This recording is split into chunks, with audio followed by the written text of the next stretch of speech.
하나님께서 오늘 우리에게 주시는 말씀은 신약성경 히브리서 2장 7절에서 9절까지의 말씀입니다. 하나님의 말씀을 봉독합니다. 하나님의 말씀을 경청하십시오. 그를 잠시 동안 천사보다 못하게 하시며 영광과 존귀로 관을 씌우시며 만물을 그 발 아래 복종하게 하셨느니라 하였으니 만물로 그에게 복종하게 하셨은즉 복종하지 않은 것이 하나도 없어야 하겠으나 지금 우리가 만물이 아직 그에게 복종하고 있는 것을 보지 못하고 오직 우리가 천사들보다 잠시 동안 못하게 하심을 입은 자 곧 죽음의 고난 받으심으로 말미암아 영광과 존귀로 관을 쓰신 예수를 보니 이를 행하심은 하나님의 은혜로 말미암아 모든 사람을 위하여 죽음을 맛보려 하심이라. 아멘. 기독교적인 행동을 하게 하는 것이나 기독교적인 의무를 행하게 하는 것은 모두 그리스도와 관련이 됩니다. 기독교를 통해서 모든 혜택을 누리는 것, 특권을 누리는 것이나 이를 통해서 하나님께 영예와 영광을 돌리도록 하는 것도 본질적으로든 원인적으로든 모두 그리스도와 관련이 있습니다. 그래서 우리는 하나님의 자비하심을 제1원인이라고 이야기하고 그리스도의 은혜를 제2원인 또는 실제적 원인이라고 이야기합니다. 이것이 우리 신앙의 핵심이고 구속신앙을 해석하는 또한 열쇠입니다. 그리스도를 말하지 않고는 기독교를 알 수가 없습니다. 이 말은 그리스도를 통하지 않고는 아버지 하나님을 알 수 없다는 말과 같습니다. 더구나 그리스도는 교리와 예배의 직접적인 기초가 됩니다. 우리는 기도를 해도 예수 그리스도의 이름으로 기도를 합니다. 그렇다면 단도직입적으로 물어보겠습니다. 여러분은 예수 그리스도를 사랑하십니까? 사랑하지 않는 사람이라면 기도를 아무리 열심히 해도 오랜 시간은 한다 할지라도 기도하지 않는 사람입니다. 그 사람은 아무리 기도를 많이 한다 할지라도 교회에서 얼마나 많은 봉사를 한다 할지라도 하나님의 사람이 아닙니다.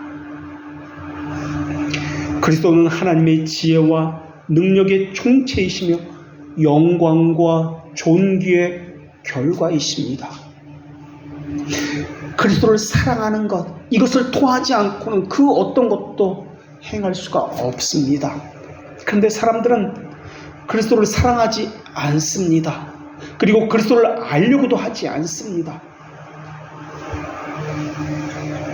거기다가 이성적 피조물은 절대 진정으로 예배하지 않습니다. 자기에게 무슨 이익이 있을 때만 기도합니다. 이익을 위해서만 자발적으로 경배하고 찬양하는 척을 합니다. 그리스도의 아름다움에 대해 그리고 그 탁월한 데에서 지속적으로 영향을 받는다는 것이 무엇인지 모릅니다. 그 영향을 받을 때만 자발적인 예배와 찬양이 나온다는 것, 이것을 그들은 모릅니다.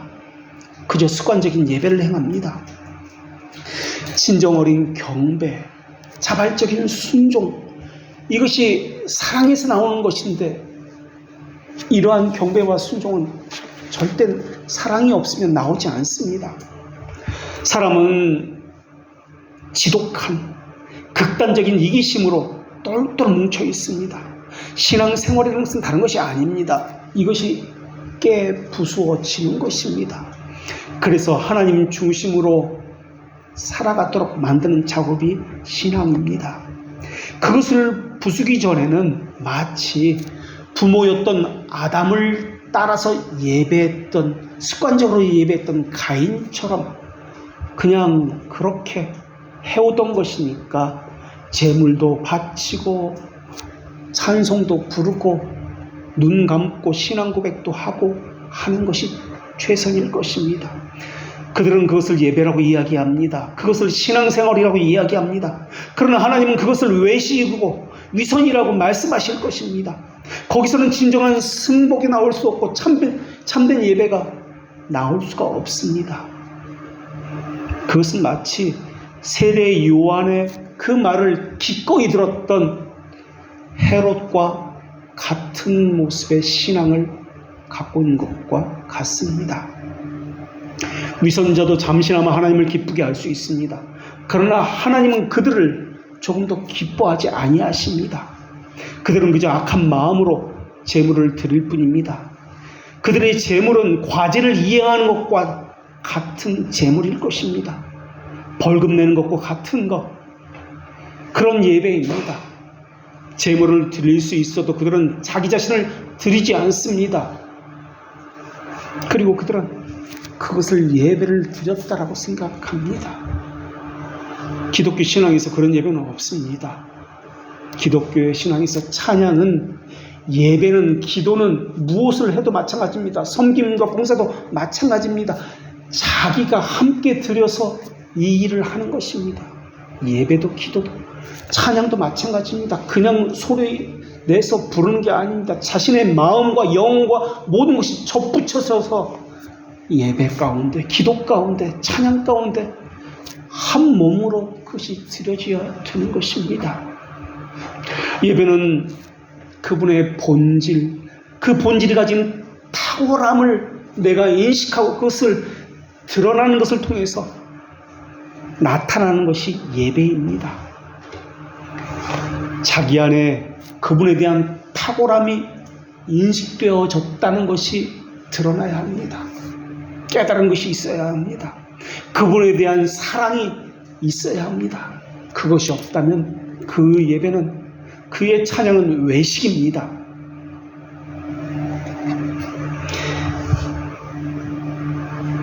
영적인 것을 즐거워한다는 것, 이것은 은혜를 받았다는 뜻입니다. 이것은 다른 말로 양자의 영을 받았다는 뜻입니다.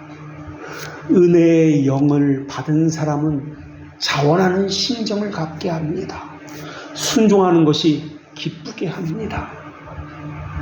그런데 우리는 선천적으로 하나님에게 원수입니다. 이것은 아담의 타락 이후 전 인류에게 나타나는 그런 특징입니다. 하나님으로부터 벗어나서 숨으려는 이런 본성을 가지고 있습니다. 우리가 가진 하나님을 대적하는 죄의 사악성은 가장 최선의 것들을 나쁜 목적으로 악용할 때 가장 뚜렷하게 드러납니다. 그런데 사람은 자기가 그렇게 하는지도 모르고 그것을 행합니다. 왜 기도하십니까? 왜 예배하십니까? 왜 찬송을 부릅니까? 그냥 교회에서 그 순서대로 하니까 따라 부르는 겁니까? 왜 신앙 고백을 하십니까? 왜 예배에 참석하신 것입니까? 그 이유를 냉철하게 잘 살펴보십시오. 그 이유가 무엇입니까? 무엇을 얻으려고 하시는 겁니까? 아니면 습관적으로 하시는 것입니까? 푸석푸석하고 메말라지고 형식적인 예배, 그것을 하나님께서 기뻐하시는 예배라고 생각하십니까? 그런 찬양을 하나님께서 기뻐하신다고 생각하십니까? 본질적인 그분의 탁월함을 인식했을 때, 그때야 비로소 마땅히 돌려야 할 종교적인 영예로 존귀와 찬양과 예배로 나타나는 것입니다. 이러한 인식이 없을 때 이것이 어떻게 예배가 된단 말입니까? 피조물들이 신적인 본질에 대해서, 무한한 탁월함에 대해서 인식하고 깨닫게 되었을 때 마땅히 존경을 표하게 되는 것이 예배입니다. 거기서 나온 것이 또한 순종이요, 봉사요, 섬김입니다. 그러기 전에는 예배란, 봉사란, 섬김이란, 기도란, 찬양이란 있을 수가 없습니다. 물론 가인 같은 예배는 있을 수 있겠지요. 엘리의 두 아들과 같은 예배는 할 수 있겠지요. 자기 것은 먼저 챙기고 남는 것이 그때서야 하나님 것이라고 하는 예배 말입니다. 내 욕심을 이용해서 하나님께 기도하는 그것을 기도라고 하는 것처럼 말입니다. 그들에게는 하나님을 기뻐하는 것이 없습니다. 그게 그들이 생각하는 예배입니다. 그런데 그런 예배마저도 자기가 규정하고 원하는 대로 하고자 합니다. 신적인 본질에 어울리지 않는 방법은 예배가 아닙니다. 예배는 신적인 본질이 가진 그분의 탁월함에 조금 더 손상이 가서는 안 됩니다. 위엄과 본질에도 흠이 있어서는 안 됩니다. 그렇게 되기 위해서는 사람이 고안해낸 것을 해서는 안 됩니다. 신적 탁월성에 의해서 그분의 계시에 의한 방법에 의해서 합니다. 이것이 우리 개혁신앙이 가진 예배입니다. 그렇다면 다시 우리 신앙과 예배의 모습을 돌아봅시다. 정말 그리스도의 신성, 탁월성을 인식하는 삶을 살고 있습니까? 신앙이라고 하는 것은 삶을 이야기합니다. 그리고 믿음이라는 것은 인식입니다. 아버지 되심을 인식하는 것입니다. 내가 자녀라는 것을 인식하는 것입니다. 그것을 이 안에 새기고 사는 것입니다. 그분이 행하신 일들이 너무나 크다는 인식이 있기 때문에 감사하고 감격스러운 애정이 있습니까? 그것이 지금도 살아 있습니까? 예전에는 있었던 사람들은 있습니다. 그러나 지금은 아무것도 없는 메마른 형식적인 사람들, 그런 사람들이 너무나 많이 있습니다. 거창하게 말하는 것 말고 하나님 사랑하십니까? 양심이 무엇이라고 말합니까? 그렇지 않은 사람은, 하나님을 진심으로 사랑하지 않은 사람은 하나님을 예배하는 사람이 아닙니다. 예배하는 척하는 사람입니다. 하나님의 자녀가 어찌 거룩한 것을 기뻐하지 아니할 수 있겠습니까? 애정 어린 시선으로 어찌 그리스도를 바라보지 아니할 수 있겠습니까? 하나님의 자녀가 어찌 예배에서 아바 아버지를 부르지 아니할 수 있겠습니까? 그리스도를 향한 두려움과 경외심을 어찌 하나님의 자녀가 갖지 아니할 수 있겠습니까? 그것이 표현되는 것이 예배 아닙니까? 자기가 의미를 부여한 것 말고, 자기 손으로 만들어서 금송아지 앞에서 춤을 추고 노래하는 것, 이것을 예배라 하는 것 말고 하나님께서 원하시는 대로 하는 예배 말입니다. 그렇다면 왜 십자가의 사건이 오늘 내게 살아있는 나의 사건이 되지 못하는 것입니까? 왜 내 안에 그리스도의 사역이 살아있지 못하고 마치 역사적 예수처럼 저편의 사건으로만 존재하는 것입니까? 위선자들은 설교에서 자기 귀를 솔깃하게 하는 문구, 자기 지성을 만족시키는 것만을 찾아서 듣습니다. 위선자는 저주를 찾는 아기처럼 말씀을 듣는 것이 아닙니다. 꽃이 만발한 정원 속에 들어가서 꽃을 즐기는 그런 사람처럼 말씀을 듣습니다. 그래서 성찬의 의미는 너무나 소중합니다. 이 성찬의 의미 때문에 종교개혁이 일어났습니다. 종교개혁자들끼리 이 성찬 때문에 서로 의견이 달리하게 되었고 하나로 화합하지 못하게 된 것입니다. 그래서 지금의 루터파, 개혁파 이렇게 나뉘어지게 된 것입니다. 성찬에는 반드시 언약이 있습니다. 언약이 말하는 것은 죄들의 용서입니다. 이 죄들의 용서는 다른 말로 칭이라고 이야기합니다. 왜 새벽기도 하십니까? 왜 교회에서 성경 통독합니까? 교회에서 왜 이 프로그램을 합니까? 그것이 선명해야 합니다. 그것을 물어봐야 합니다. 그리고 그 길을 교인들에게 분명하게 제시해서 우리의 목표는 이것입니다라고 제시해야만 그 프로그램을 할 수 있습니다. 그것이 성경 통독이든 무엇이든 마찬가지입니다. 그 프로그램을 통해서 죄들의 용서를 확인하고 있습니까? 하나의 프로그램이 아니라 그것을 통해서 죄를 자각하고 죄를 죽이는 일을 하고 있으며 죄들의 용서에 대한 하나님의 자비하심과 그리스도의 구속의 은혜를 경험할 수 있느냐 하는 프로그램만 해야 합니다. 그것이 아니라 맹목적으로 하는 프로그램은 그것은 맹목적인 위선적인 예배와 동일한 것입니다.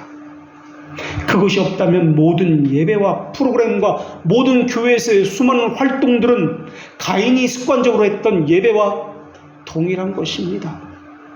우리가 하는 묵상도 마찬가지입니다. 죄들의 용서에 대한 언약이 제시되지 않았다면 엘리의 두 아들처럼 종교적인 일을 하는 것에 불과할 것입니다. 죄를 죽이는 것이 우리가 하는 묵상에 있습니까? 자기의 성찰도 없고 고치고자 하는 열렬한 애정이 없는데 그것이 무슨 묵상이고 죄죽이입니까? 그것이 무슨 신앙생활입니까? 묵상과 공부는 다릅니다. 묵상과 기억도 다릅니다. 묵상의 본질은 진지한 하나님에 대한 사랑입니다. 사랑하는 하나님을 바라보는 것입니다.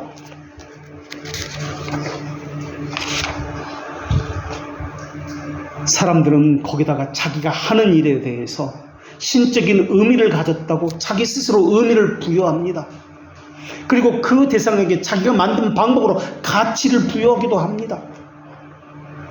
그래서 지속적으로 하나님의 말씀으로 돌아가서 교회에서 하는 수많은 일들을 살피는 것은 물론이고, 그리고 왜 내가 이것을 해야 하는지, 그리고 자신의 행하고 있는 신앙생활을 늘 살펴야 합니다. 그렇게 하지 않으면 사람들은 그리스도를 저편의 기억에 있는 역사적 인물과 역사적 사건으로만 여길 것입니다. 영원히 복되신 하나님이라 여기지 않을 것입니다. 하나님께서 하라고 했기 때문에 하는 것은 물론 맞습니다. 그러나 그 말도 사실은 어떤 면에서는 틀린 말입니다. 하나님이 하라고 말씀하셨기 때문에 하는 것 아닙니다. 내가 사랑하기 때문에, 내 스스로 사랑하는 분에게 그렇게 하고 싶기 때문에 그렇게 하나님 말씀 그대로 순종해서 하는 겁니다. 그래서 기쁜 겁니다. 그분을 기쁘게 하고 싶어서 하는 것이지, 하나님이 명령하셨기 때문에 하는 것, 이것은 율법적입니다. 가압입니다. 우리는 복음 안에 살고 있습니다. 복음은 자발적인 것이고 다른 이유가 없습니다. 사랑하기 때문에 내 스스로 그냥 하는 겁니다. 다른 이유가 없습니다. 내가 신적 가치를 부여하면 예배의 대상이 되는 것이고, 그렇지 않으면 예배의 대상이 안 되고 그런 것이 아닙니다. 우리 신앙은 그런 것이 아닙니다. 신랑을 기뻐하는 신부처럼 사는 것, 이것이 신앙입니다.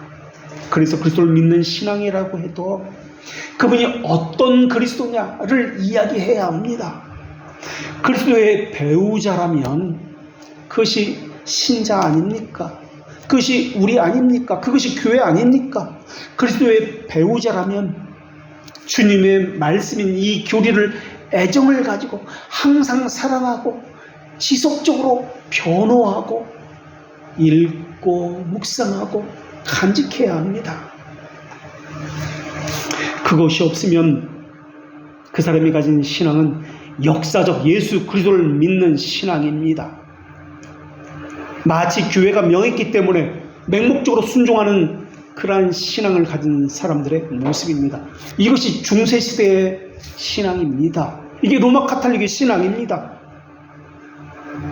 그리스도를 말할 때 성경은 신적인 역사, 영원히 나으신 바 되시고 라고 표현되었습니다. 영원히 나으신 바 되시고, 그분이 그리스도입니다. 그렇기 때문에 우리가 신적인 발생을 다룰 때는 모든 관념을 우리의 생각에서 지워버려야 합니다.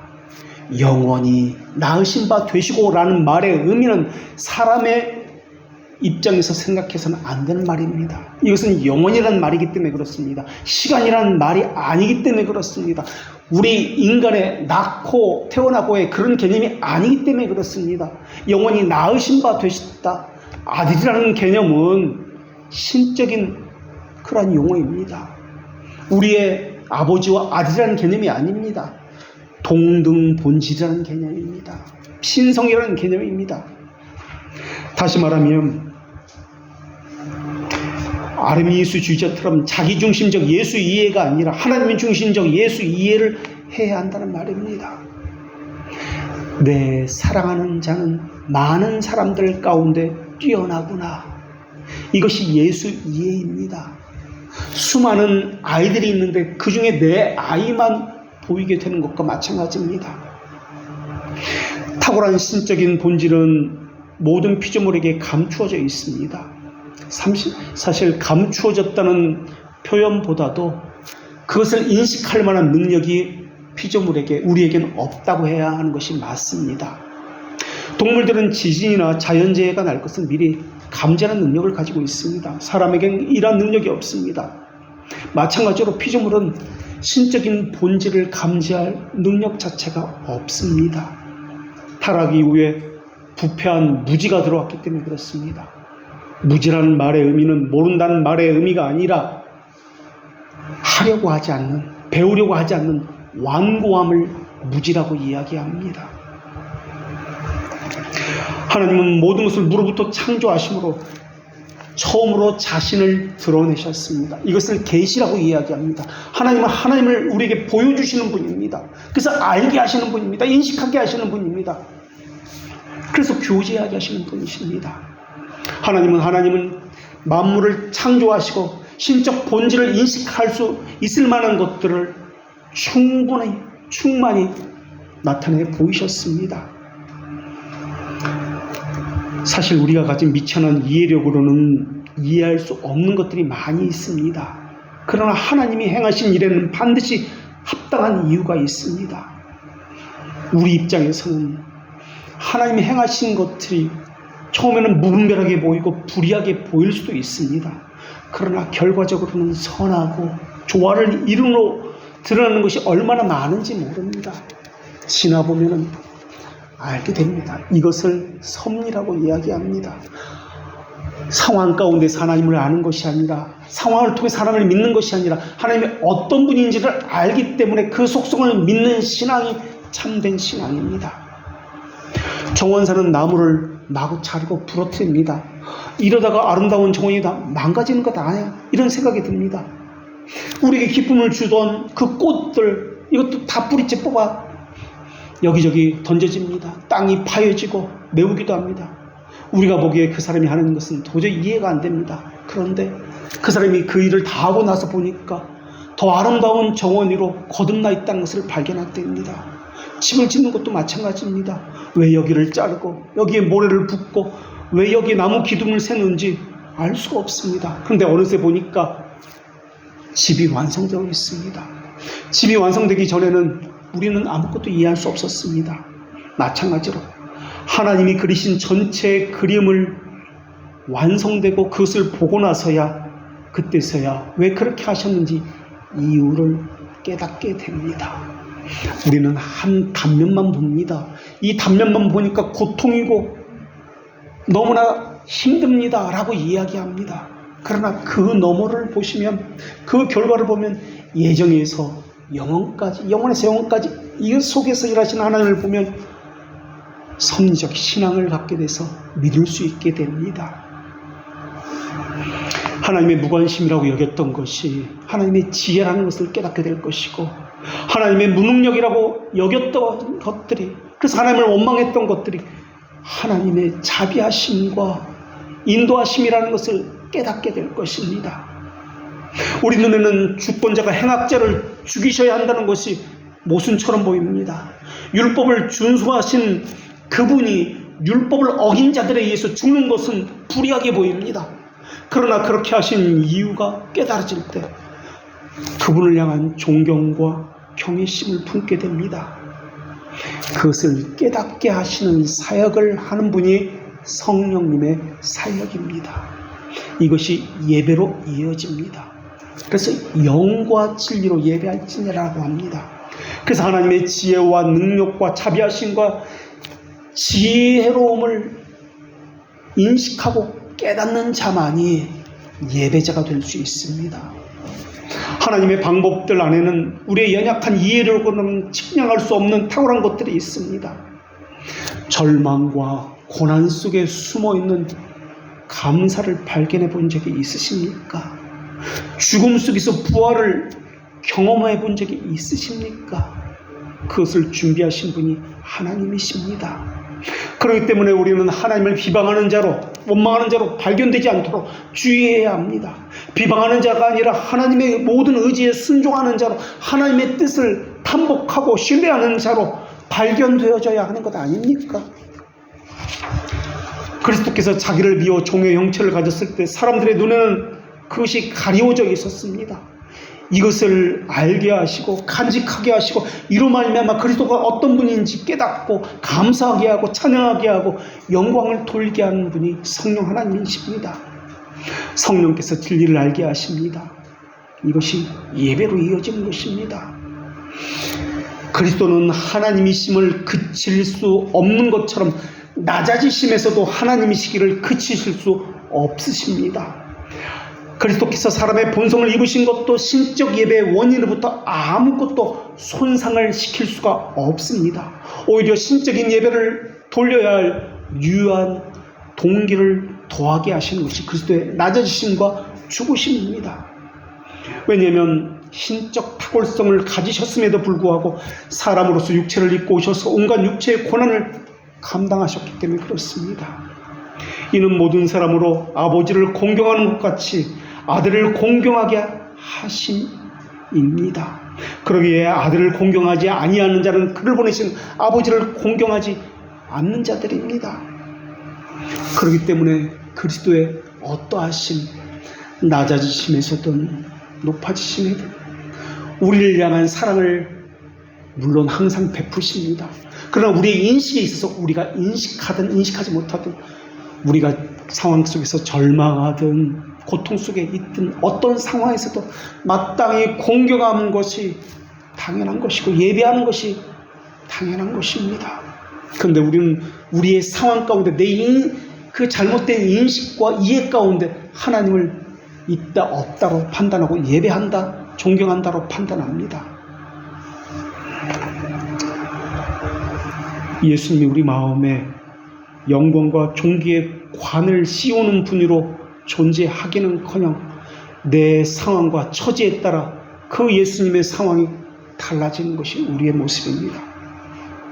그 말은 십자가의 사건, 현재 나의 사건으로 내 심정이 보존되지 않았다는 뜻입니다. 다시 말할까요? 연합되지 않았다는 뜻입니다. 다시 말할까요? 예수 그리스도에게 외인으로 있다는 말입니다.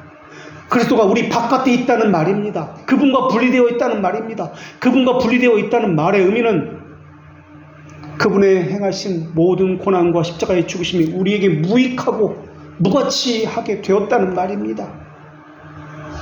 예수 그리스도께서 아버지 하나님으로부터 받은 모든 것을 가지고 우리와 교통해서 우리 것이 되도록 하기 위해서는 그리스도께서 우리 밖에 계신 것이 아니라 우리 안에 거하셔야만 합니다.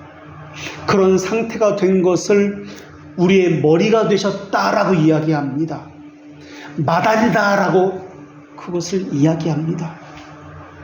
우리가 그리스도와 접붙여지지 아니하면 우리는 그분이 우리의 머리도 아니고 마다들이다라고 불릴 수도 없습니다. 우리는 그리스도와 결속되어야만 그리스도의 것으로 불릴 수 있으면 그 전은 아무것도 될 수 없습니다. 그렇다면 우리는 어떻게 그리스도와 결속된 것입니까? 어떻게 십자가의 사건이 우리 안에서 살아있고 현재적인 사건으로 경험되어지는 것입니까? 왜 우리는 메말라 있는 것입니까? 왜 형식적인 예배, 형식적인 기도와 형식적인 봉사에 의미도 알지 못한 채 하는 것입니까? 삶에서 그리스도가 우리 안에 없기 때문에 그렇습니다. 겨우 주일 예배에서만 그리스도를 생각할 뿐입니다. 정확히 말하면 그것은 기억이지 간직하는 것이 아닙니다. 우리를 그리스도에게 결속시키는 분이 바로 성령 하나님이십니다. 그렇기 때문에 성령 하나님의 작용을 모르고는 예수 그리스도의 핏부림을 얻을 수도 없거니와 예배가 성령과 진리로 드리는 예배가 될 수가 없는 것입니다. 예배만이 아니라 신앙생활 전부 그렇습니다. 자기들이 그것에 어떤 의미를 부여하는 이것을 신앙생활이라고 착각하는 것은 있을 수 있습니다. 어떤 의미를 부여하든 그것은 종교적 행위라는 것에 불과합니다. 그런데 하나님은 그런 우리를 높이십니다. 그래서 오늘 우리가 나누고자 하는 것은 하나님의 어떠하심인데, 하나님께서 우리를 어떻게 생각하고 계시는가, 우리를 얼마나 소중하게 여기시고 우리를 얼마나 높이고 계시는가를 오늘 본문을 통해서 돌아보고자 합니다. 동시에 우리는 그분을 어떻게 생각하고 그분의 계시에 대해서 어떻게 인식하고 있느냐 하는 것입니다. 성령님의 사역은 예수 그리스도의 이름과 하나님의 자비하심을 우리에게 인식하게 하십니다. 제1원인과 제2원인을 우리에게 적용시키신 분이 성령 하나님이십니다. 이것이 없으면 우리는 여전히 종교적인 활동 몇 가지를 하는 자들에 불과합니다. 성령 하나님은 하나님의 택자들을 거룩하게 하심으로 은밀하게 그들의 죄들을 씻기는 일을 하십니다. 하나님은 하나님의 권고를 받는 그 사람들을 향해서 성령이 거룩하게 하심으로 순종함과 예수 그리스도의 핏부림을 얻기 위해서 택하심을 받은 자들이라고 말씀하셨습니다. 사람이 무엇이건데 그리스도의 죽으심을 영원에서 준비하시는 아버지 하나님의 자비하심을 성령께서 그 사람에게 부어주시고 그것을 인식하게 하신단 말입니까? 그리스도의 죽으심이 어떻게 해야 그 사람 안에 살아있는 현재도 일어나는 사건이 되는 것입니까? 그것은 성령께서 하시는 것인데 어떻게 해야 참된 예배자가 되는 것입니까? 어떻게 해야 진심으로 하나님을 사랑하게 되는 것입니까? 그것은 성령께서 하시는 것인데 왜 이 사람들을 거룩하게 하시는 것입니까? 그것은 성령께서 하시는 것인데 왜 이 사람들에게 거룩한 순종의 열매를 맺게 하시는 것입니까? 그것은 성령께서 하시는 것인데 그들을 구별하게 하시기 위해서입니다. 하나님의 자녀로 세상과 구별하게 하기 위해서입니다. 그리스도는 영원전부터 계셨던 분이십니다. 세상의 기초를 놓으신 제 위로 계신 예수 그리스도이십니다. 그리스도는 기쁨의 대상이 되셨고 영원히 찬양을 받으신 그 하나님이셨습니다. 그런데 그 하나님이 죄와 저주가 되셨습니다. 예수 그리스도는 우리의 죄 때문에 성육신하셔서 시간과 공간의 제한을 당하셨고 배고픔과 피곤함과 같은 인간의 연약함을 지니고 살으셔야 했습니다. 이런 모습은 순수한 영적 존재로 신체적 피곤함을 느끼지 못하는 천사보다는 낮은 모습이 분명합니다. 그래서 그를 잠시 동안 천사보다 못하게 하시며 라고 오늘 본문에서는 번역하고 있습니다.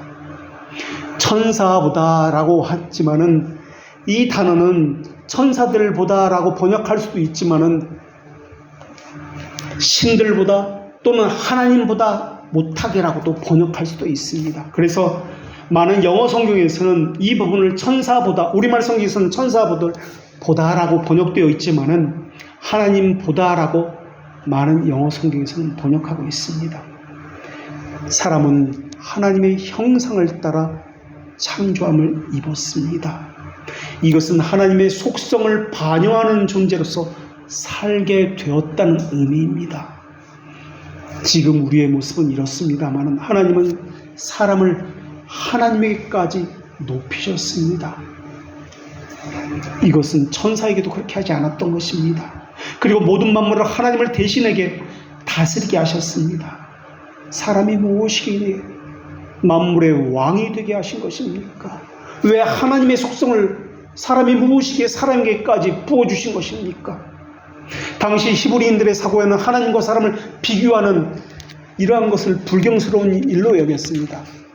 그래서 성경에서는 하나님보다 조금 못하게가 아니라 천사보다 조금 못하게라고 표현했다라고 학자들은 그렇게 이야기합니다. 어쨌든 지금 이 단어가 천사들보다든 하나님이든 이것은 인간을 비하하려는 의도가 아니라 인간을 높이는, 하나님처럼 높이는 그런 의도를 가지고 있는 그런 표현 방법입니다. 그 사람에게 하나님께서는 무엇을 주셨습니까? 영광과 존귀와 관을 씌워주셨습니다. 문자적으로 이 본문을 다시 번역하면 그리고 당신은 그를 영광과 존귀함으로 두르고 계십니다 라는 번역입니다. 영광과 존귀로 관을 씌우셨습니다. 누구에게 그렇게 하셨다는 말입니까? 바로 사람에게 그렇게 하셨다는 말입니다. 첫째는 영광으로 두르셨습니다. 둘째는 존귀로 두르셨습니다. 셋째는 관을 씌우셨습니다. 이때 영광이라는 단어는 무겁다라는 단어입니다. 카바드에서 유래한 단어인데, 이 단어는 하나님의 속성, 영광, 명예, 위엄을 나타내는데 사용되는 단어입니다. 하나님을 가리키는 단어가 사람에게 지금 주어졌다는 것입니다. 하늘이 하나님의 영광을 선포하고 시편에 그 영광이라는 단어가 오늘 본문의 그 단어입니다. 하나님을 알리시고 하나님 어떤 분이 보여주는 천지 창조에 사용된 그 단어입니다. 그래서 사람의 가장 큰 복락은 하나님의 창조에 참여하는 것입니다. 그 이후 성도의 가장 큰 복락은 그리스도의 영광에 참여하는 것입니다. 그리고 마지막 날 성도의 가장 큰 복락은 그리스도의 심판에 함께 참여하는 것입니다. 사람이 누구에게 하나님은 이렇게 사람을 하나님에까지 높여 영광을 주신 것입니까? 그 사람은 죄인 아닙니까? 하나님을 대적하는 사람 아닙니까? 아니, 그때는 죄를 짓기 이전 아닙니까? 그렇기 때문에 영광과 존귀를 주신 것 아닙니까? 과연 그때만 영광과 존귀를 부여하셨을까요? 하나님은 변하지 않는 하나님이십니다. 하나님의 언약은 늘 신실하여 한결같습니다. 그 언약은 죄인인, 죄를 짓는 지금 우리에게까지 여전히 동일합니다. 그리스도의 삭보를 다 잃어버린 자들, 지금도 기억에는 전혀 남아있지 않은 텅 빈 영혼으로 예배하는 자들인데도 불구하고 말입니다. 한때는 눈물로 그리스도의 구속을 감격했던, 가슴을 치면서 죄로다 이 죄를 어찌하였고 눈물을 흘렸던 그 자들인지도 모르겠습니다. 이 세상에서는 자기도 없고 오직 자기 죄로만 가득 차 있다라고 자기 죄를 저주하면서 울부짖었던 그 사람인지도 모르겠습니다. 날마다 자기 죽임과 죽는 연습을 했던 그 사람인지도 모르겠습니다. 그런데 그것은 과거의 나의 모습이었고 지금은 자기 유익을 위해서 살고 있는 극단적 이기심에 빠진 사람인지도 모르겠습니다. 그 하나님께서 그런데도 불구하고 우리를 영광스럽게 높이신다라는 것입니다. 영광과 함께 준 것이 또한 존귀입니다. 이 존귀라는 단어는 부풀다, 커지다, 영예롭게 하다, 장식하다라는 어근에서 유래한 단어인데 큰 위엄, 큰 영예라는 뜻의 단어입니다. 이 단어도 하나님의 위엄과 권위를 나타낼 때만 사용되었던 단어입니다. 헌데 이 단어를 가지고 사람에게 하나님께서 직접 사용해 주셨습니다. 과연 존귀함을 받을 만한 가치가 있는 사람입니까? 그런 행위를 했던 사람입니까? 존귀함이 아니라 저주를 받아야 되고 심판을 받아서 죽어야만 하는 사람들 아닙니까? 그런데 하나님은 그런 사람들에게 다시 영광과 존귀를 주시기 위해서 스스로 이 땅에 오셔서 사람이 지어야 할 죄와 저주가 되어서 십자가에서 죽으셨습니다. 그리고 예전에 잃어버렸던 하나님의 형상을 다시 중생을 통해서 회복해 주셨습니다. 최초의 하나님의 형상대로 창조한 그 사람이 잃어버렸던 그 형상을 중생을 통해서 다시 하나님의 형상 회복하게 된 것입니다. 그래서 새 사람으로 창조되었다. 그래서 중생을 새로운 창조다라고 이야기합니다. 하나님의 형상이 무엇입니까? 거룩과 의와 하나님에 대한 바른 지식입니다. 하나님의 거룩하심은 그리스도께서 죽어가시면서도 높이려고 했던 것입니다. 죽음 속에도 확증했던 하나님의 위대한 속성이 거룩입니다. 그리스도는 자신의 죽음에서 하나님의 거룩함의 권리들을 지키려고 했던 확고한 결단을 보여주셨습니다. 그런데 예수 그리스도께서는 그렇게 지키려 했던 거룩을 그 사람들에게 사용해 주셨습니다. 그리고 그 사람들을, 하나님이 택하신 그 사람들을 거룩한 자들, 다시 말하면 성도라는 단어로 불러주시고 계십니다. 어떻게 해서 사람이 하나님처럼 거룩한 존재가 되었습니까? 과연 우리가 거룩한 행위를 한 자들입니까? 아닙니다. 하지 않았습니다. 이신칭이라는 말은 행위를 배제하고 라는 말의 의미입니다.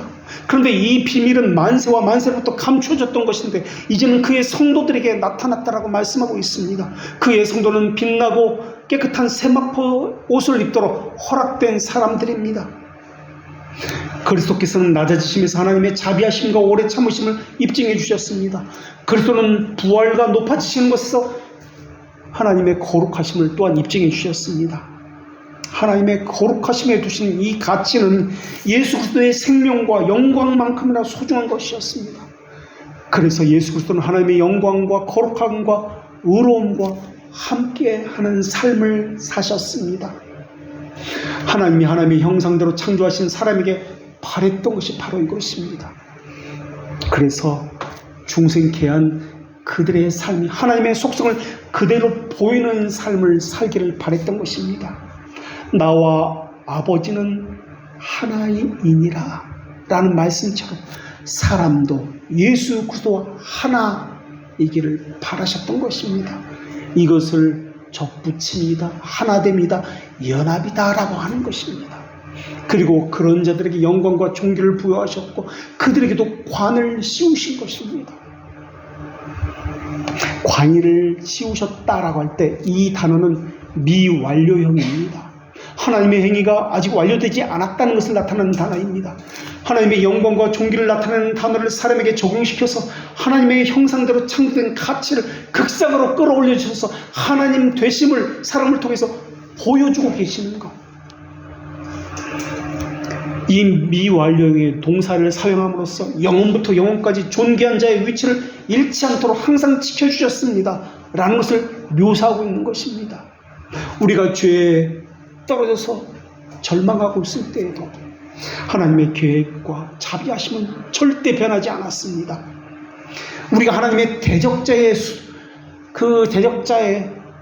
자리에 앉아 있을 때에도 하나님의 자비하심은 영원히 그 자리에 있었습니다. 그런데 왜 사람은 하나님이 사람에게 사랑을 주면 줄수록 하나님을 더 미워하는 것입니까? 하나님께서 자비와 인내를 늘리면 늘릴수록 왜 사람은 하나님을 업신여기면서 더 많은 죄를 짓는 것입니까? 교회에 와서는 종교적인 위선과 외식적인 행위를 왜 하는 것입니까? 그것은 예배가 아닌데 그것을 예배라고 왜 그렇게 가치를 부여하면서 기도다, 찬양이다, 봉사다 라고 하는 것입니까? 그 안에는 그리스도께서 계시지 않는데 어떻게 그것을 찬양이라고 말할 수 있으며 기도다, 예배다 말할 수 있단 말입니까? 사랑도 없는 자가 어떻게 입을 벌려서 노래하는 것을 찬송이라고 이야기합니까? 그게 어떻게 기도가 되는 것입니까? 존귀와 영광을 받으소 하면은 정말 존귀와 영광을 받으시는 것이 되는 것입니까? 그렇다면 우리는 어떻게 해야 하는 것입니까? 왜 우리는 그리스도의 죽으심과 부활을 이 안에 간직하지 못하고 잊고 사는 것입니까? 어떻게 이렇게 된 것입니까? 왜 살아 숨쉬는 예수 그리스도를 간직하지 못하고 그 오래전 역사적 사실로만 기억하고 있는 것입니까?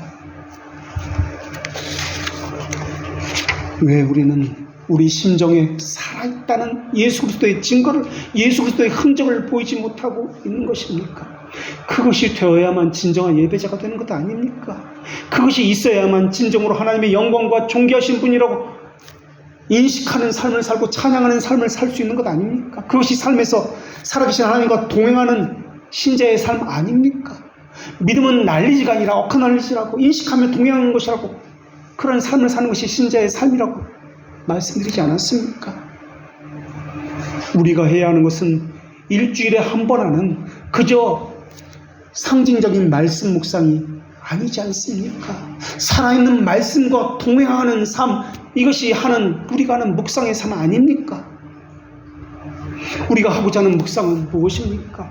밥을 달고 숙제를 하는, 과제를 끝마치는 그런 묵상입니까? 말씀이 있으신 그리스도와 함께 사는 것, 이것 아닙니까? 그런데 왜 우리는 메마른 위선만 가지고 그것을 신앙생활이라고, 묵상이라고 말하고 있는 것입니까? 그런데 감사하게도 하나님은 그런 우리를 내버려 두시는 분이 아니다라는 것입니다.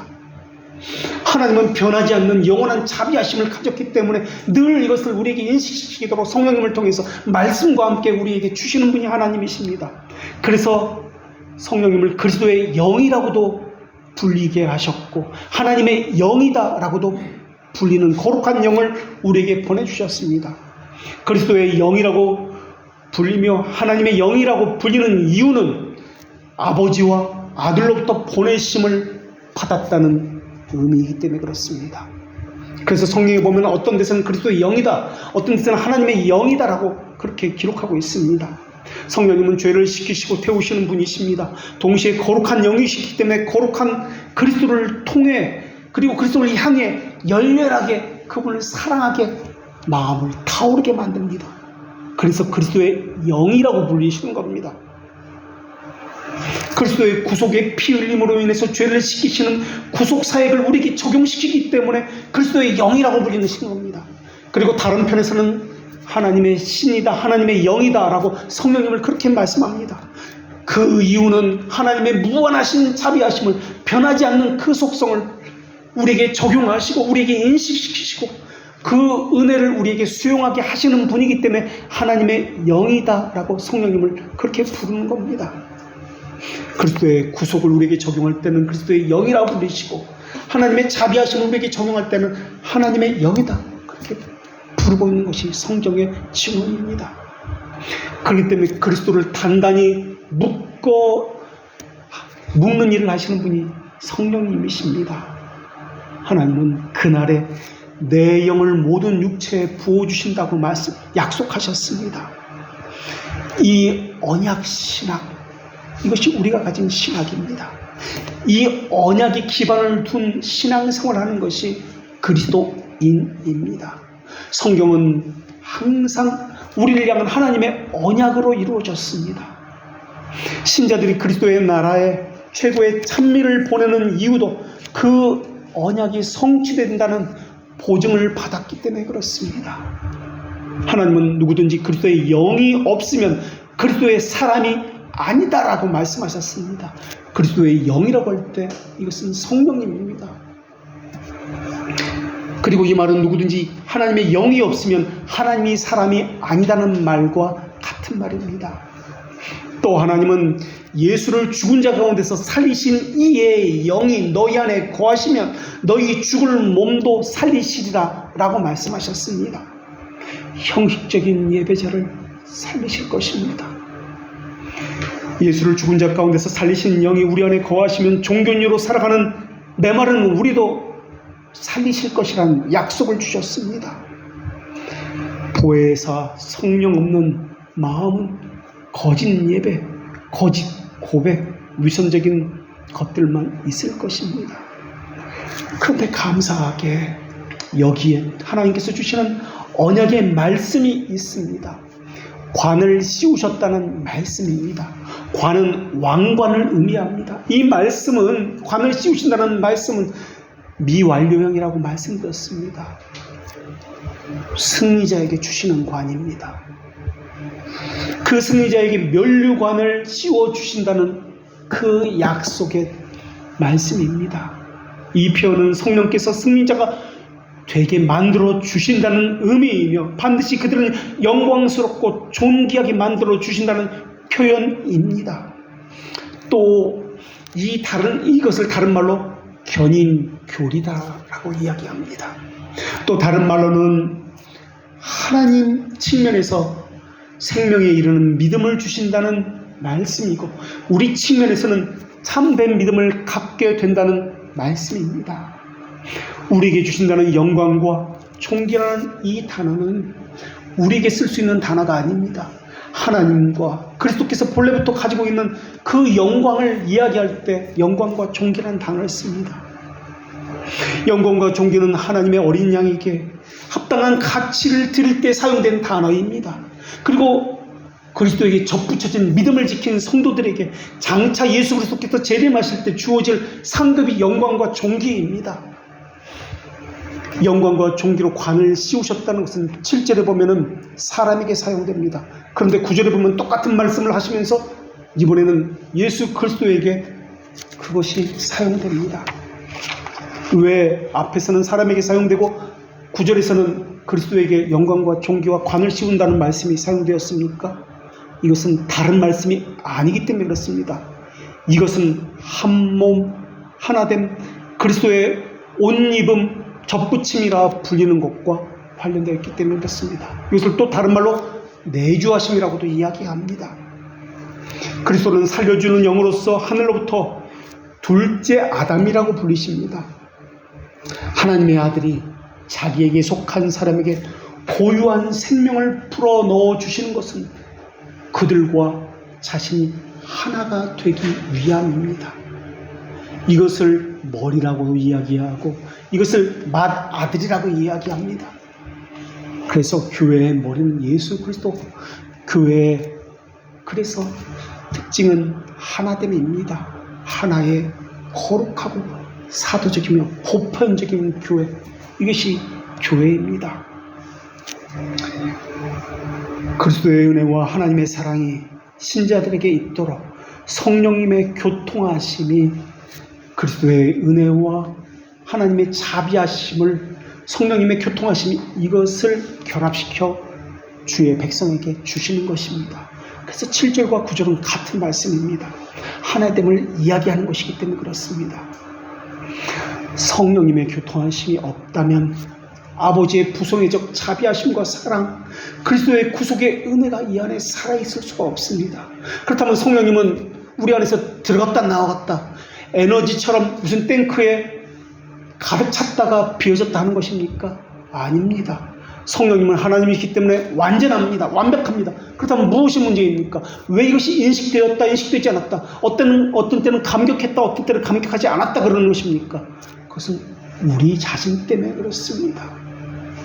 우리가 상황 때문에 하나님을 바라지 못하고 상황에 그러니까 확신의 문제입니다. 우리가 가진 확신의 문제 때문에 이것이 확신이 있다가 없다가 하기 때문에 성령님이 우리 안에서 눈물로써 죄를 회개하기도 하고 그러한 것들이 있게 되는 것입니다. 하나님의 은혜는 최후의 심판 때까지 변하지 아니하고 지속됩니다. 완전한 승리를 얻을 때까지. 정확히 말하면 하나님은 참된 교회를 지키신다는 약속을 하셨습니다. 사람 보기에는 보잘것없어 보입니다. 그러나 하나님이 함께하는 것은 다수에게 함께하는 것이 아니라 올바른 하나님의 믿음을 부어준 그 사람들에게 함께하신다는 약속을 주셨습니다. 그래서 거룩한 성도는 그리스도와 함께 심판에 참여하게 됩니다. 만물을 그 발 아래 복종하게 하셨다는 말씀이 그때서야 비로소 이루어집니다. 그리스도의 발 아래 복종하게 하신다는 말의 의미는 히브리서 1장 앞서 이야기했던 발등상이라는 표현과 같은 의미입니다. 발 아래 둔다는 것은 지배권을 의미합니다. 원문대로 번역하면 그분에게 예속되지 않은 사람은 아무도 없다, 존재하는 것은 없다라는 말입니다. 반역이 없습니다. 불순종이 없습니다. 불경한 태도가 있을 수 없습니다. 외식이 있을 수 없습니다. 심판자이신 그리스도의 위엄에, 그 지혜에, 탁월함에 감탄만이 있을 것입니다. 그때 자연스럽게 찬양할 것입니다. 하나님의 영광의 광채시여 그 본체의 형상이신 그분께 자연스럽게 자발적으로 경배하게 될 것입니다. 그래서 이 영광은 그리스도 자신에게 있을 뿐만 아니라 그분에게 연합된 성도들에게도 있는 영광입니다. 그분에게서 나온 영광이 그것을 받은 성도들을 통해서 다시 그분에게로 돌아가는 것입니다. 만물이 그분에게서 나왔고 그분을 말미암고 그분에게 다시 돌아가는 것입니다.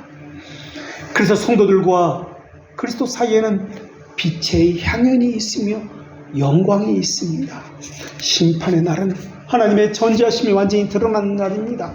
그때는 복종하지 않는 존재는 하나도 없을 것입니다. 복종하지 않는 것이 하나도 없다는 오늘 본문의 말씀은 이중부종으로 되어 있고 복종하지 않는 것을 절대 허락하지 않는다는 말씀입니다.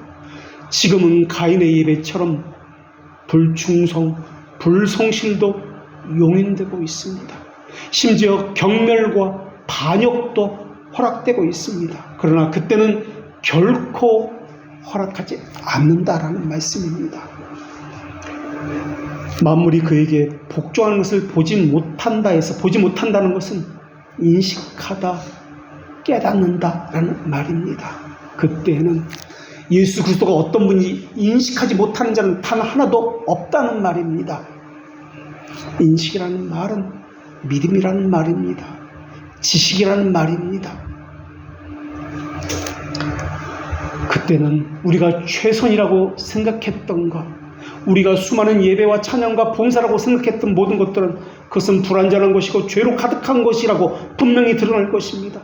우리의 섬김과 예배가 입김에 불면 날아가는 티끌보다 더 가볍고 더 천한 것이었다는 것도 그때는 깨닫게 될 것입니다. 예배했다고 했지만은 위선과 형식만 있었다는 것도 그때는 깨닫게 될 것입니다. 아버지께서는 죽은 자들을 일으키신 같이 자기가 원하는 자들을 일으켜 살리십니다. 거기다 아버지께서는 아무도 심판하지 아니하시고 심판을 다 아들에게 맡기셨습니다. 심판을 맡겼다는 그 의미는 그분이 하나님의 아들이라는 증거를 나타내는 것입니다. 그렇다면 여기서 의문은 왜 아버지께서 아들에게 심판을 맡기신 것입니까? 그렇지 않아도 예수 그리스도는 본질적으로 하나님이시고 영광과 존귀를 받는 분 아닙니까? 그런데 왜 성경은 아버지가 아들에게 심판을 맡겼다고 말씀하고 있는 것입니까? 하나님께서 명령권자이고 예수 그리스도는 그것을 실행하시는 명령을 받는 분이라 그렇습니까? 그렇게 되면 삼위일체가 깨어집니다. 하나님이 그리스도에 대한 영예와 예배를 의도한 것이 아니라 구별이라는 의미입니다. 아들로서 그것을 의도하셨다는 의미입니다. 그러니까 아버지와 마찬가지로 아들도 신적인 본질이 자신에게 신적인 영광을 돌리는 유일한 원인이요 이유라는 말입니다. 심판을 더욱 잘하게 하기 위해서 영광과 존귀를 나누어 준 것이 아니라 원래부터 본질적으로 가지고 계신 신적인 영광과 존귀함을 있다는 말입니다. 그래서 그 누구도 예수 그리스도께서 종의 형체를 가졌기 때문에 그분에게 돌려야 할 마땅한 영예와 존경을 돌리지 않아도 된다고 생각하는 일들을 하지 못하게 하기 위해서입니다. 우리가 그리스도께 신적인 영예를 드리고 존경을 표하는 의무는 두 가지 것이 있습니다. 이제 이것을 우리에게 적용하겠습니다. 하나는 경배이고 또 하나는 간구입니다. 경배를 다른 말로 흠모라고 번역하고 있습니다. 그리스도의 신적인 탁월함에 대해서 시인하는 것, 나의 모든 것을 그분에게 올려드리는 것, 그리고 그분 앞에서 엎드려지는 것, 이것을 경배입니다. 이것을 흠모라고 합니다. 그냥 엎드려지는 것이 아니라 예를 갖추고 절한다는 의미입니다. 그래서 구약에서는 공경하여 공손히 절한다라는 것을 경배라는 의미로 사용했습니다. 엎드려서 공손히 절한다. 이게 경배라는 의미입니다.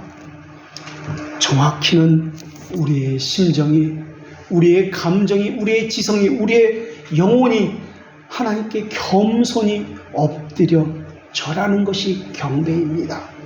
이 단어를 시편 95편 6절에서 오라 우리가 굽혀 경배하며 우리를 지으신 여호와 앞에 무릎을 꿇자, 바로 무릎을 꿇자. 매일 우리가 매주 예배 시간 전에 그렇게 선포하는 그 말씀 구절입니다. 그게 경배라는 단어입니다. 그것이 아니면 경배하는 것이 아닙니다. 경배는 또 내적인 것과 외적인 것이 있습니다. 먼저 외적인 표현에는 두 가지 것이 있습니다. 하나는 자연적인 것이 있고 또 하나는 의식적인 것이 있습니다. 자연적인 것은 경우에 따라 표현되는 것이 있습니다. 예를 들면 자기도 모르게 찬양하다가 눈을 들어서 하늘을 바라보는 것, 손을 들어서 하늘을 향해 표현하는 것, 이것이 자연적인 외적 표현입니다. 땅에 엎드려지는 경우도 있습니다. 무릎을 꿇는 경우도 있습니다. 눈을 감기도 합니다. 스르륵 눈물이 흘러나오기도 합니다. 이것이 외적인 경배의 표현들입니다. 그런데 이것은 홀로 존재하는 것이 아니라 내적인 마음에 담겨서 표현되어져야 합니다. 경배의 외적 표현 두 번째는 엄숙하게 진술되거나 제도화된 것을 이야기합니다. 쉽게 말하면 의식적으로 우리 기도, 찬송, 예배 순서와 같은 것을 합니다. 이런 제도화된 것, 이것을 외적인 진술입니다. 이것이 경배의 두 번째 외적 표현입니다. 제도화된 예배의 형태에 우리의 마음과 영혼을 담아야 합니다. 우리는 예배하는 것이지 종교의식에 참여하는 것이 아닙니다. 예배는 반드시 바른 지식에 근거해서 그분의 탁월성에 대한 깊은 존경심과 영예를 드리는 것, 이것이 있어야 합니다. 그것이 빠져있는, 형식만 있는 예배는 하나님이 혐오합니다. 교황주의자들은 어떤 형상을 만들어 놓고 그것을 스스로 의미를 부여합니다. 그리고 존경을 표합니다. 경배합니다. 그리고 온갖 경건한 자세의 흉내를 냅니다. 우리의 예배는 어떻습니까? 오늘날 한국교회 예배는 어떻습니까? 하나님이 심판하신다고 할 때 그 예배는 진정한 하나님께서 받으신 바는 예배입니까? 또 묻고 있습니다. 예수 그리스도께서 오늘 오신다면 나는 기뻐할 수 있습니까? 나는 나의 모든 것을 주의 손에 맡기고 그저 의에 줄이고 목말라 했습니다라고 고백할 수 있습니까? 극단적으로 말해볼까요? 주님 때문에 직장도 가정도 내 자존심도 명예도 다 포기해 본 적이 있으십니까? 주님께서 나로 인해서 기뻐하신 적이 있다고 생각하십니까? 그리고 내가 한 일에 대해서 주님께서는 큰 상급을 주실 수 있다고 확신합니까? 주일 예배 시간만이 아닙니다. 늘 그분과 동행하고 먹고 마시고 인식하고 대화하고 질문하고 대답하고 그분을 경외하고 사랑하고 동시에 두려워하고 계십니까? 그런 사람들에 의해서 하나님 아버지께 드려진 것과 동일한 영예와 영광을 그리스도에게 드리는 것입니다. 보좌에 앉으신 이와 어린 양에게 찬송과 존귀와 영광을 능력을 세세토록 돌릴지어다. 오늘 본문의 말씀은 천상 예배에서 이루어지는 그 예배의 모습이 그대로 오늘 본문에 들어온 것입니다. 그리고 이번에는 내적 본질의 세 가지 것을 말씀드리겠습니다. 경배는 이처럼 외적인 것이 있다면 내적 본질의 세 가지 것이 있습니다. 내적 본질의 첫 번째는 예를 다해서 엄숙히 엎드리라 라는 것입니다. 내 생물이 이르되 아멘하고 24장로들은 영원히 살아계신 분에게 엎드려 경배하였더라. 이게 천상의 예배입니다. 계시록 4장 10절에도 동일하게 나타납니다. 24장로들이 보좌에 앉으신 이 앞에 엎드려 세세토록 살아계신 이에게 경배하고 자기 관을 보좌 앞에 들이며 이르되 우리 주 하나님이여 영광과 존귀와 권능을 받으시는 것이 합당하오니 라고 고백합니다. 천상의 예배의 모습이 지금 히브리서 2장 7절에서 9절의 말씀이 그대로 가져와서 말씀하고 있습니다. 모든 존재는 그분에게 영광과 존귀와 관을 올려드리고 있습니다. 그분은 합당하기 때문에 그렇습니다. 이것이 천상의 예배입니다. 그리고 이 땅에서 이루어지는 예배가 천상 예배의 모형으로서 이루어지고 있는 것입니다. 그렇다면 우리는 모형과 그림자로서 영광과 존귀와 관을 씌우고 올려드리는 예배가 이루어지고 있습니까? 참된 예배가 있습니까? 아니면 외식과 위선의 예배, 형식에만 참여하는 예배가 이루어지고 있습니까? 말로만, 행동으로만 돌리는 것이 아니라 내적인 모든 영혼을 다해서 그분을 사모함으로 경배함이 있느냐 하는 것입니다. 그분을 사랑함이 있느냐 하는 것입니다. 다른 것과 함께 사랑하는 것 말고 최고의 가치를 그분에게만 두는 것, 그분을 사랑하기에 내 자신을 포기할 수 있습니까? 다른 건 다 포기하고 배만 지으면서 84년을 기다릴 수 있습니까? 모세처럼, 노아처럼, 아브라함처럼 40년을 그저 기다리라고 말씀하셨기 때문에 기다릴 수 있습니까? 경배의 내적 본질 세 번째는 영혼들과 찬양을 통한 경배가 표현되었다는 점입니다. 경배하는 자들은 새 노래를 불렀습니다. 새 노래라는 것은 새롭게 만든 CCM 노래를 부르라는 말이 아닙니다. 그것은 거짓입니다. 하나님의 말씀의 계시에 의해서 시편 말씀을 부르는 것인데 하나님께서 우리를 어떻게 사랑하셨는지 어떻게 그들에게 행하셨는지 구원에 대한 감격이 새 노래라는 뜻입니다. 그것이 시편입니다. 감격스러워서 성령의 충만을 입은 주의 백성들이 주님을 찬양하는 것, 이것이 새 노래입니다. 그 찬양의 주된 동기는 그리스도의 구속사역입니다. 죽임을 당하신 어린 양의 능력과 부와 지혜와 힘과 존귀와 영광과 찬송을 받으시기에 합당하도다. 천상의 예배가 이렇게 이루어졌습니다. 이것이 우리 묵상의 주제요 감사의 제목입니다. 오늘 본문에서 그것을 천사들보다 잠시 못하게 하심을 입은 자 곧 죽음의 고난을 받으심으로 말미암아라고 말씀하고 있는데, 이것이 우리의 묵상의 주제입니다. 약속의 말씀을 읽을 때 은혜로움에 그치게 되면 얼마 후에는 다 잊어버리게 됩니다. 이것은 기억입니다. 묵상이 아닙니다. 그러나 하나님을 사랑하는 사람이라면 사랑하는 그분이 하신 말씀은 잊혀지지 않습니다. 이게 말씀 묵상입니다. 이것은 마치 향기가 나는 향에 그것을 빻아서 부수는 것 같습니다. 늘 빻아 부습니다. 그 향을. 그래서 그 향이 자기 몸에 배이는 것입니다.